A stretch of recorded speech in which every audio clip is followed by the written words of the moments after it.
continuando a nossa Guerra Fria. Bom, e a Alemanha? A Alemanha, que é onde todos chegaram, né, no final da Segunda Guerra, dentro daquela política de fique cada um onde está, né, a Alemanha foi dividida. A prática foi dividida entre socialistas e capitalistas. Mas em 4 zonas, ou 4 áreas, né, de influência. Alguém gosta de falar 4 setores. O setor soviético, norte-americano, inglês e francês. Então esses 3 acabavam ficando juntos aqui e tal. Mas 4 áreas. A Alemanha. Berlim, capital até então, principal cidade e tudo mais, mesmo que na divisão ela ficava do lado soviético, você pode ver isso também no mapa que está no seu livro, ela também foi dividida em 4 áreas entre os 4 países que nós acabamos de falar. Então pensa o que significa isso. Dentro da área soviética você vai ter uma cidade administrada por ingleses, franceses e norte-americanos e russos. Mas é um oásis ali de capitalismo no meio soviético. Eu sempre lembro, é como se você estivesse lá no seu quintal, o seu inimigo morando lá numa barraca, sem trabalhar, numa boa e feliz. Você não vai gostar, mesmo que ele trabalhe. Quer dizer, os capitalistas perceberam que era um grande momento de você levar para aquele lugar lá a tecnologia, o progresso e etc. E os soviéticos não gostaram nem um pouco disso, obviamente. Tá? Tanto que isso é feito após a Segunda Guerra, é claro, e em 1948 os soviéticos falam assim, peraí, esse negócio aqui estão me sacaneando. Então eles vão fazer um bloqueio, vão impedir que os capitalistas entrem para fazer lá abastecer, né? Berlim capitalista. Só que óbvio, estamos vivendo na tecnologia do mundo de hoje, então avião não pode ir por terra, vamos de ponte aérea. E aí você vai fazer o que? Vai derrubar os aviões? Vai querer uma outra guerra? A guerra é fria. Então isso irritou muito, obviamente, os soviéticos, mas eles acabaram desistindo desse bloqueio, porque não teve jeito. E em 49 o bloqueio que foi começado em 48 já não existe mais. Mas criou-se 2 Alemanhas. Tá? Nós vamos chamar de Alemanha Oriental, a Alemanha comunista, e de Alemanha Ocidental, aquela que é capitalista. Até porque ninguém mais vai chamar lá, era República Democrática Alemã, era comunista. República Federal da Alemanha, era capitalista. Ocidental e oriental. Em 1961, da noite para o dia, literalmente, os soviéticos vão construir o Muro de Berlim. O Muro de Berlim não vai separar as 2 Alemanhas, tá bom? Ele vai separar Berlim, a cidade, em duas partes. Mas eu tinha um parente, passou o muro aqui, seu parente estava lá, ele vai continuar lá, você vai continuar aqui. Isso vai fazer diferente disso se você arriscar pular o muro. Muitos arriscaram e acabaram morrendo. Mas sobre o Muro de Berlim, veremos um pouco mais adiante, tá bom? Bom, então ele aparece como símbolo, né? Porque logo no começo da Guerra Fria, né? vão considerar que o mundo é bipolar e ele é dividido por uma cortina de ferro. A cortina de ferro é algo simbólico, né? Não existe. É um modo de falar. Agora não é mais. Agora tem lá, não é de ferro, mas é de concreto. Tem um muro que vai cada vez aumentando, vai se sofisticando, vai ficar imenso e tal. Mas em 61 temos. Quando formos falar da crise, como é que o mundo vai ser derrubado, mais à frente, tá? Nós já falamos um pouco sobre isso aí, 1989 e tal, mas deixa aí. O nosso texto vai fazer mais 2 ou 3 questões importantes aqui. Uma outra característica importante da Guerra Fria, que é o que nós chamamos de caça às bruxas. Ai, caça às bruxas, você é coisa lá da Idade Média e Moderna. Quase. É um termo, né? Já virou. Isso é um termo, inclusive. Não é só literalmente bruxa e nem caça, mas é uma forma de falar e ela é aplicada aqui ao que chama de macartismo. Então, o macartismo ele aparece no final dos anos 40 aqui. E veja, em 49 nós temos a bomba atômica, a bomba nuclear russa, e nós temos também a Revolução Chinesa, que será vista em outro momento. Então isso também coloca em polvorosa os norte-americanos, né? Alguns vão dizer que há ali uma histeria, né? Então nesse momento aparece um senador chamado McCarthy, e ele vai criar, né, e vai dirigir um comitê que vai investigar atividades anti-americanas. Essas atividades anti-americanas, cara, é assim, se você é contra, se você protestou, se você discordou de alguma coisa que o governo americano fez, então você já é inimigo. Não é um crítico, você é um inimigo. E como naquele momento o inimigo era o comunista, então você é comunista. Então, você assinou, fez um abaixo-assinado, você assinou, fez uma passeata, não, você é comunista, você... Não importa que isso foi lá quando você era da faculdade. Nem se fosse hoje. Então essa questão de identificar o outro que se opõe como comunista não é coisa só de hoje. Mas hoje nós temos isso ainda. Não é inacreditável? Hoje qualquer opositor, inclusive um que era do seu amigo até ontem, ideias iguaizinhas, mas começou a diferente. Não, você é do comunismo internacional, você... E muita gente acredita. Porque o termo comunismo as pessoas nem sabiam bem o que era, mas era um termo que se você falasse todo mundo tinha medo. Então é isso aí. Tá aqui, ó, começa aqui no macartismo. Ou na Guerra Fria.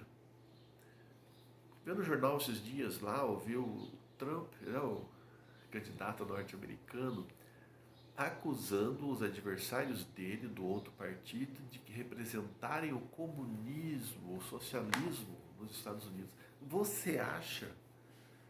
Eu posso ter preferência de um ou de outro daqueles candidatos aqui no Brasil, porque eu tenho direito de pensar, de achar quem é melhor ou pior. Até porque temos relações aqui no Brasil e tal. Mas não tem como a pessoa sã acreditar que um dos dois candidatos é socialista, né? Eles podem ter mais próximos, ideias mais próximas da democracia, de questões sociais. Então já vai recebendo a pecha, a marca tal de que é comunista. E isso era aqui. Então eles faziam o quê? As investigações. Tinha uma lista, chamada lista negra, inclusive, né? Uma lista, e eles iam atrás de funcionários públicos, porque funcionário público é aquele que está lá, que você não pode mexer muito com ele. Tem um lado negativo que todo mundo fala, o cara não quer trabalhar, não pode ser mandado embora. Vamos pensar bem nisso, mas deve ter mesmo alguns que mereçam esse tipo de argumento, né? Mas o que é que incomoda nesse funcionário é que o governante não pode manipulá-lo. Ou seja, ele tem uma certa estabilidade. Então, o que o governante quer? Colocar alguém lá que ele possa tirar, pôr e que faça o que ele manda. Bom, funcionários públicos, cineastas, sindicalistas. Cineastas, cara, pode ser tanto o diretor de um filme, mesmo o produtor, o roteirista normalmente, ou o ator. Mas normalmente é o roteirista, aquele que escreve, né, o que os caras vão falar e tal. Vão ser perseguidos, eles eram interrogados, e aí ele vai ter que fazer o quê? Se ele vai dizer que ele não fez nada, ele tem que delatar alguém. Ó, de novo, coincidências com essa história recente. Delatar. Aí vai o nome de uma outra pessoa que também vai ser investigada. E eles vão para uma lista, não vão achar mais um emprego. Não quer dizer que todos iam ser presos, alguns vão ser presos. Né? Casal Rosenberg vai ser acusado de espionagem, vai ser até morto. Mas a maioria vai perder o status que tinham.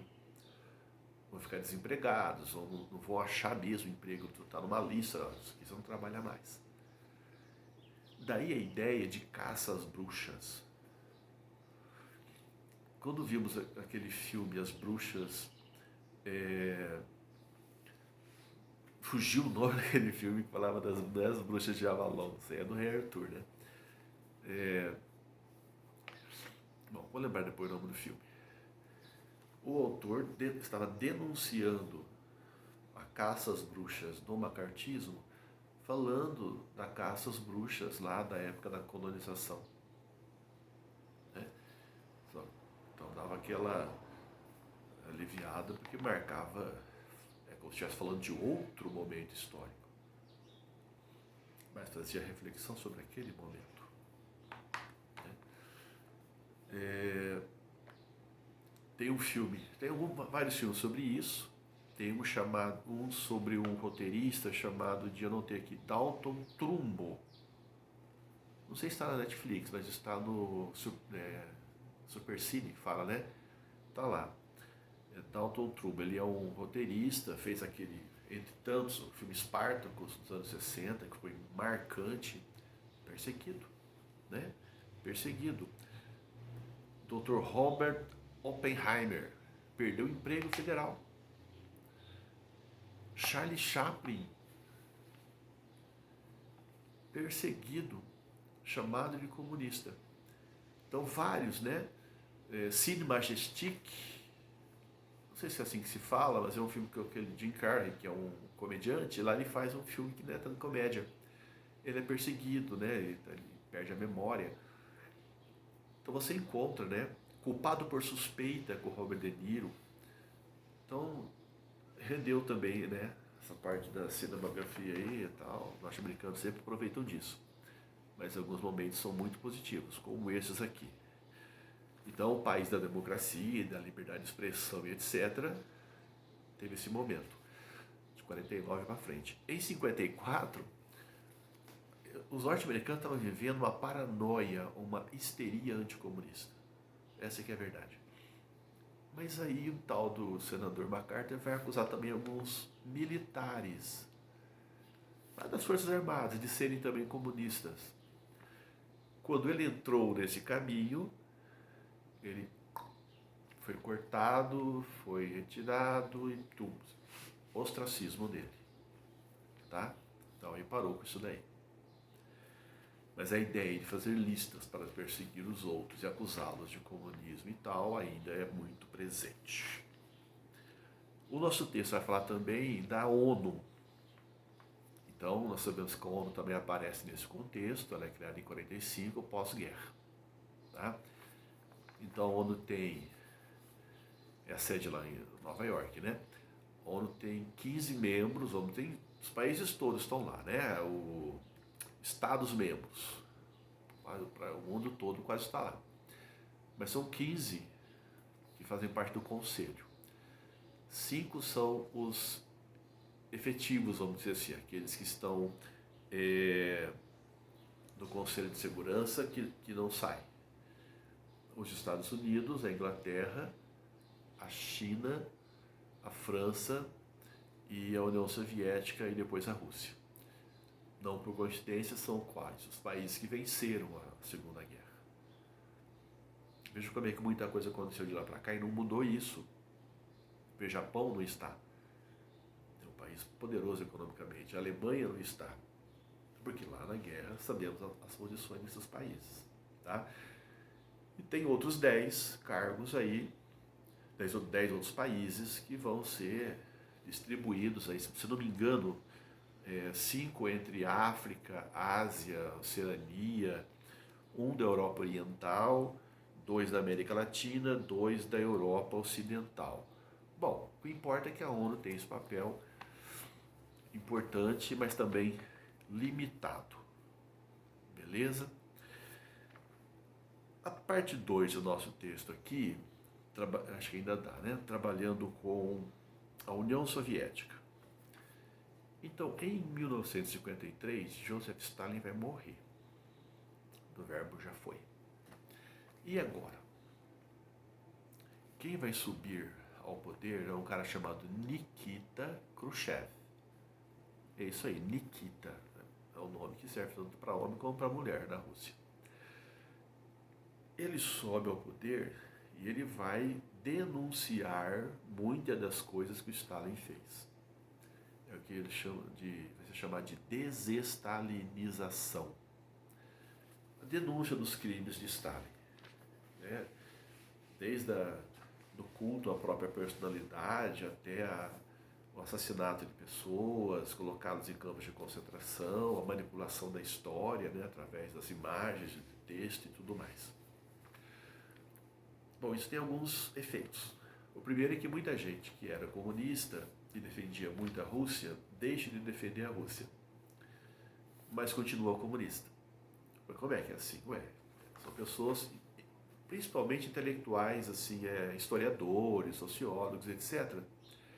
Eles vão continuar marxistas, acreditando no materialismo histórico, na possibilidade de uma sociedade socialista e no futuro comunista, mas não vão defender o modelo soviético, vão dizer que ele foi desviado aí, tá bom? Outros vão usar isso para denunciar. A Rússia tá vendo, tudo era mentira, não sei o quê. E outros vão defender o Estado, dizendo que tinha que ser assim, porque era um processo revolucionário e tal. Então nós temos hoje stalinistas. Houve um crescimento muito forte das posições dos trotskistas. Lembra lá que nós falamos da Revolução Russa? Trotsky é inimigo do Stalin. E o Trotsky participou da Revolução Russa, sai e denuncia o que estava acontecendo. Então, olha, era a hora do, né, a vingança de Trotsky, né? Bom, mas também colocou na cabeça lá do Nikita Khrushchev que a coisa tinha que mudar. Então a União Soviética começa a se preocupar mais com a questão do cotidiano dela, ou seja, a alimentação, o dia a dia estava carente. A União Soviética estava com uma tecnologia militar bélica de ponta, mas as coisas do dia a dia, uma burocracia inacreditável, né? Para você conseguir alguma coisa, você precisava de passar por N canais. E isso estava prejudicando o próprio povo soviético. O Nikita Khrushchev é o primeiro, né? Ele vai visitar o presidente norte-americano lá nos Estados Unidos. E aí eles vão entrar naquele período de coexistência pacífica. Tá? Então, do tipo, continuamos adversários, mas não somos inimigos. Então vamos coexistir aqui. Eu não vou mais tentar destruir esses países capitalistas e nós não vamos fazer valer a doutrina e tal. Quer dizer, cada um ficou na sua. Mais ou menos. Né? Não dá para você falar assim, gente, mudou aí, agora são amigos aqui. Não dava. Tá? Então a pauleira continuou fora desse acordo. Mas já foi um alento a diminuição da produção das armas. O que se intensificou foi a guerra ideológica, a guerra de propaganda. E a tecnologia não serve só para produzir armas, então qual que era agora a propaganda? O espaço, a fronteira final. Então, quem é que vai conquistar o espaço? Quem tem a melhor tecnologia. Então eles foram nessa direção. Vamos ver também que isso foi no esporte também, já comentei, né? Mas o destaque aqui é o esporte. E corrida espacial. E quem sai à frente? A União Soviética.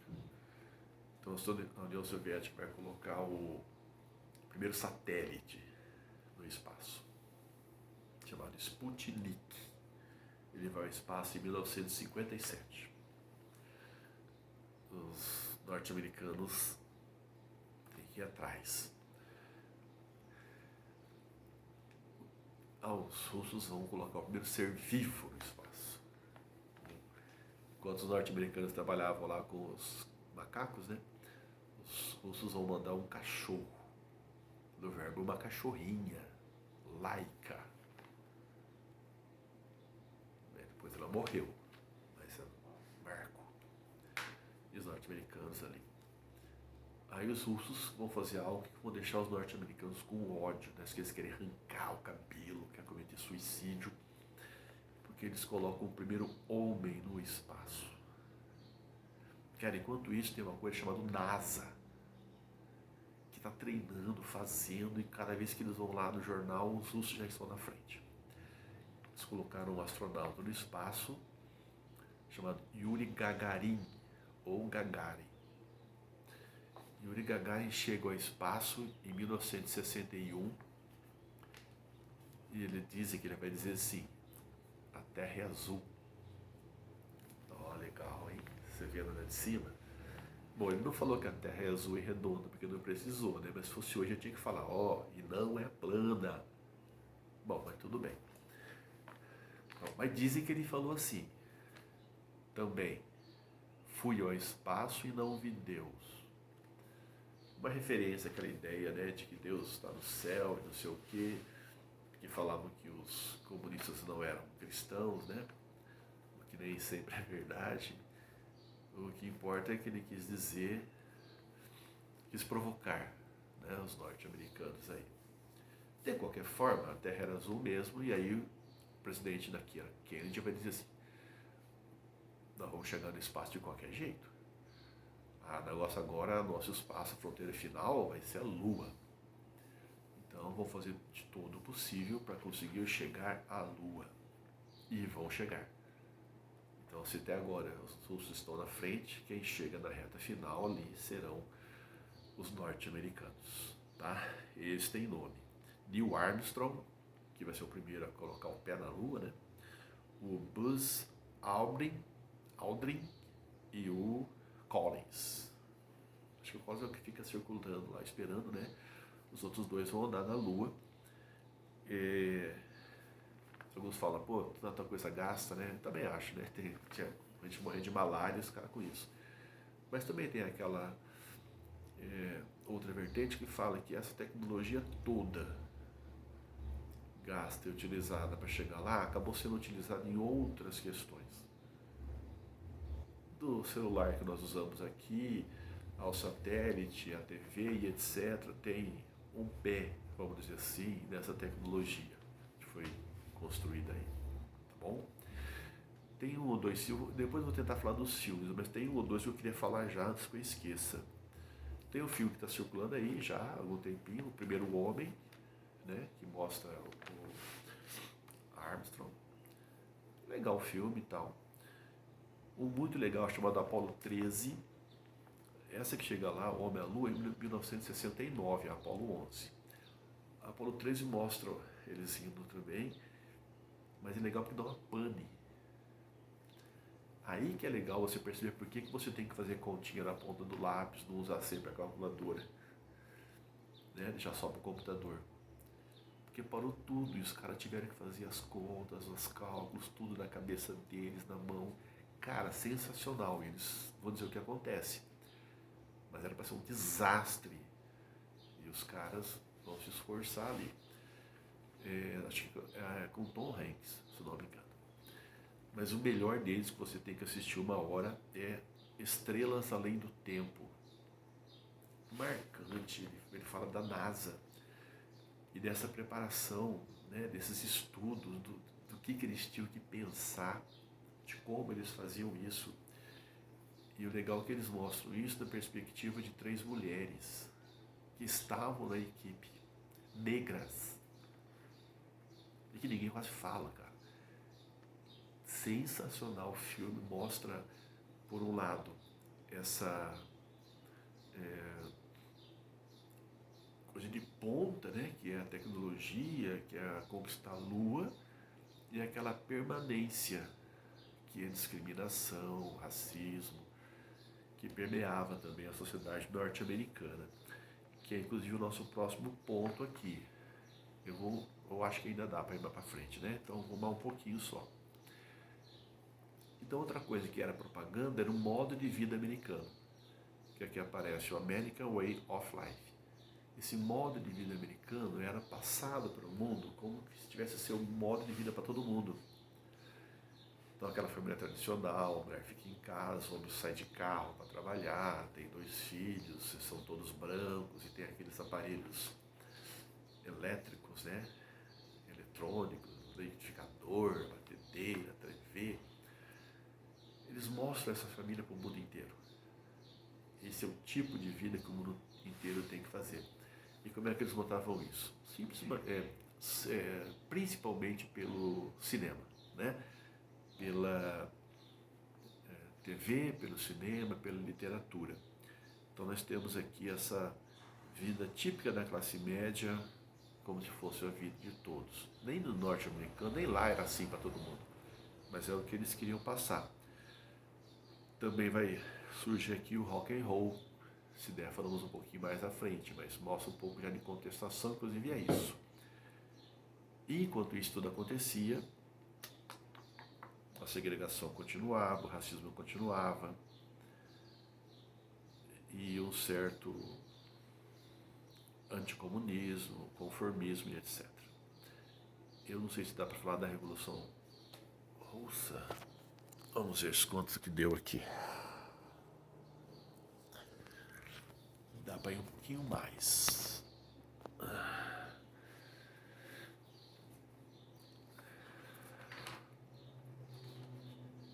Gente, não vai dar. Até a próxima e abraços.